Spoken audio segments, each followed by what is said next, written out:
All right, welcome back. It is time for our final round of 16 match of the day. We are just going to have one match left after this one, which is going to be the winner of this game versus 4GG. We have Mana against Snute, Protoss versus Zerg. More your area of expertise rather than Protoss versus Terran, I have to say.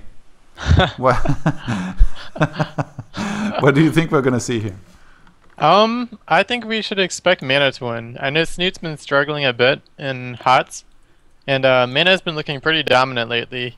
In one of the clan wars against Quantic for Acer Team Store, he beat Heon twice, and won I think he all killed them in that series too. And just in all of the other team leagues for Acer Team Story, he's looked so solid in HOTS. I think we can expect him to win. But don't you think Snoots is underestimated a lot? Like he won Home Story Cup, and then more recently he won the ESET UK Masters. He's a pretty sick player, but nobody ever seemed to put him favorite when he plays against big players, but then he beats a lot of them. Yeah, that is true. Snoot is always a strong player. I didn't see his performance in ESET, but did he look good there? Yeah, like he absolutely crushed Sting in finals, playing very aggressively, and he just beat everybody down. Anyway, Mana here going for the very quick scout. With the pylon down his ramp at first, so playing it pretty old school so far. He's actually going to go for a Nexus first before his Forge. And Snoot going for the pull first. Not going to bother trying to take the natural. He's going to send a drone to the third base. I'm guessing he's going to send a drone from the main to his natural here, making sure he can take at least one of the two. But since he does not get blocked at the natural, he does take his third as a first expansion. Mana does not seem to mind. I think Mana knew that was going to happen. He did not want... Like when you go Nexus first, you almost never pylon block as well. Because then everything will come too late if you do that. You need to start your Forge as soon as you've made your Nexus usually. So I think Mana is going to be pretty happy about this, not having to pylon block or anything. Yeah. He did start his cannon on time behind this, and I don't really like this wall where the entrance / exit of your wall is at the top, because then it takes like you need to react very well if Zerglings are coming in and you haven't walled yet, so you need to make sure you always wall off on time. Whereas if the entrance was at the bottom, you can just like play it on reflexes, you know, like if it's not walled off yet and you see Zerglings speed coming. Yeah. But anyway, Snoot's gonna start transferring his queen pretty early onto his third base. Gonna be injecting as soon as that hatch finishes. Two Zerglings are chasing the probe. Do you know the mechanics behind chasing a probe with two Zerglings? Like, you can stutter step, right? Can you? Yeah, TLO does it so well, man. My probe never escapes against it. Oh, and I mean on creep you can. You can't off creep though, can you? I mean the links will slowly catch up, but... Yeah, I think you can. I don't know. We should ask him. Yeah, we should ask TLO everything, man. TLO knows everything. Anyway, Mana for the moment, just been chrono boosting probes. He's made a pylon down in the bottom left side of his base, so he might hide some tech down there. Twilight maybe? Oh, Stargate. This is the one thing that I actually find somewhat annoying about this map in ZVP. That if they like build their bonings in the bottom left corner, it's pretty much impossible to actually scout it. Unless you go like quick layer, quick overlord speed. Yeah. Because you can't it's not impossible at all, after all. Well, I mean, but you have to commit a lot more to it. You can't try to sack a slow overlord and have any chance of scouting it. Yeah. So maybe, I think on this map, you can just do like overlord speed every single time. Then you can scout for sure with that. Yeah, I've seen some Koreans messing with that lately. Like Linok, almost every game he goes overlord speed. Yeah. Yeah, Linok is one of those guys that was one of the first players to every single game. When he reached tier 2, he started Burrow immediately, and he knew how to use it very well. Not just for like Banelings or Zerglings everywhere, just making sure he blocks every single base he has to, or doing some tricky strategies sometimes as well with it too. The Mothership Core is going to do a bit of scouting itself, and how many Phoenixes will Mana wait for? I wouldn't be surprised if he waits until like 3 or 4. But personally, when I play Phoenix, I like to go immediately and hunt down some Overlords, because you can force your opponent to maybe make some mistakes. Maybe make the Spores too early, maybe make too many Overlords, And he's not going to be making drones in the meantime. Like right now, Snute is still making drones. And he's been doing a very good job of it. We're not even at the 8th minute. He's already on 62 drones. So he's not missed a single inject so far, I think. Uh-huh. Yeah, he's been doing a good job. Snoot's mechanics are always pretty good, I think. Snute has gone for a Roach Run in his main. He's mining out of 2 gases in his main. And well, the Mothership Core will poke in the expansion, not be able to see too much just yet. Mana has a Force Phoenix coming out here in a second. I think he's going to head out immediately. He's going to start a Robo at his expansion in the meantime. This could work out well for Snute. Actually, I've messed with some of these timings where if he attacks with the 11 Roaches and some Speedlings now, then it can be kind of hard for Mana to hold. Yeah, but Mana has the Watchtower, so he's going to know.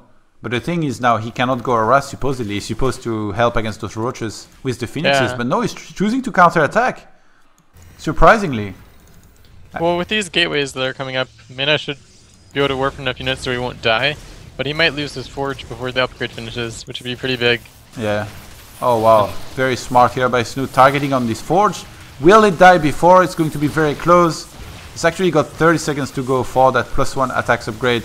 And those Roaches are trapped behind. They cannot even target on the Forge. He's not manually... Okay, finally, he does try and go for the Forge. No, he chooses to target the Zealots instead. I think he's going to live. I'm not sure. There's still 10 seconds left and it's pretty low. I think he's going to get it. Yeah, he got it. Snute actually targeting this Forge super late, but still getting it. Behind this, he's going to be droning quite heavily. Those Phoenixes, they've not killed much. I think they've killed only 1 Queen. Only 1 Walker has been killed in this game. So Snute is going to find himself on 81 drones, 83 drones now, against 56 probes and a Protoss on 2 bases. So I really like Snute's position here. He's getting a Hydralisk Den behind this, an Infestation Pit. Does he go into Swarm Host? What do you think would be the best choice for him? Swarm Host would be good. I think he might be doing that based on the Infestation Pit. I'm still not sure what the best way to play ZVP is in HOTS yet. In Wings of Liberty it was so clear-cut and simple. But in HOTS there's still a lot of different styles people are using. I think Swarm Host might be good though. And well, it does look like a Queen is going to be picked off here. No Phoenix will die as only one of the Spork will shoot at this. And Mana is moving across the map right now. He has 49 army supply, that's the thing. There's no way of reinforcing this either. There's no Praxi Pylons, no Warp Prism. Yeah, Snute does not have much army supply, but I mean, he's gonna get enough units to surround this army of Mana and flank it, make sure he does not escape here.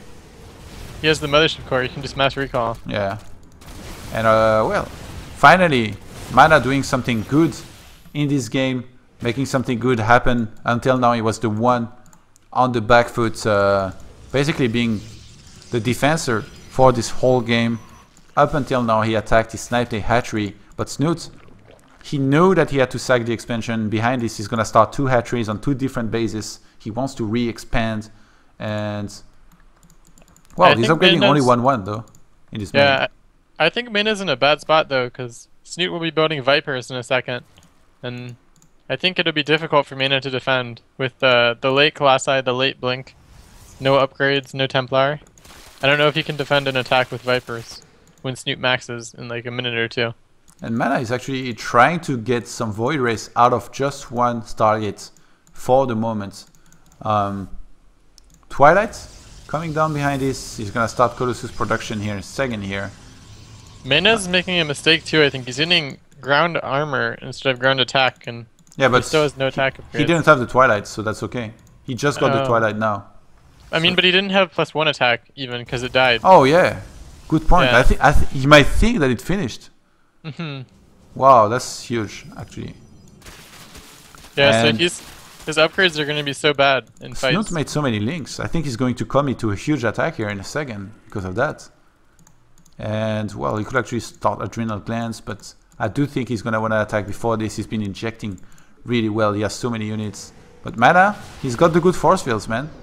If Snute attacks into him, Mana could just throw down. Oh, look at this. He could just split up a couple Zerglings here. We do have a Viper in position with Abduct. Just about ready. Yeah, I guess he has 2 Abducts. He didn't really wait for much energy. But he has 2 Abducts, almost a 3rd Abduct in like 10 seconds. And we have 1 Colossus entering the field. as we already have Vipers with Abducts ready to be used. Okay, Mana is gonna need great force fields here. He does not. Those are okay, but not the best. One Colossus get abducted and sniped. No, he abducted again. It wasn't needed. Should have abducted the Immortal instead. But I mean, Mana's position was good enough here that he started doing decent in the start of this fight, but now he's starting to lose everything slowly. The reinforcements, huge waves of Zerglings. Those Hydralisks were left untouched this entire fight. Snute just only lost Zerglings and a couple Roaches in this fight, basically. But he's gonna be left over with a huge army to deal with this third base of Mana. That one Void Ray has a lot of work ahead of him if he wants to be able to kill this entire army. Mana falling down to 18-9 supply, while Snute is basically maxed at the end of this fight. Mana's whole tech pass seemed kind of delayed this game. Like his Colossi weren't coming out until about 14.5 minutes, his third seemed kind of late. And he started making late Void Rays, late Blink. And I don't know. Snute is just gonna stream in there and end this game, I think. Couple of Vipers here will help abduct this Colossus. And I mean, 2 Robo Colossus against mass Vipers like this with no Templars. Can't do anything. Not really good. GG calls Mana. Snute is going to take this first game. And well, he looked really good so far in this game. If he does take the next game, he's going to move on to face 4GG in the quarterfinals.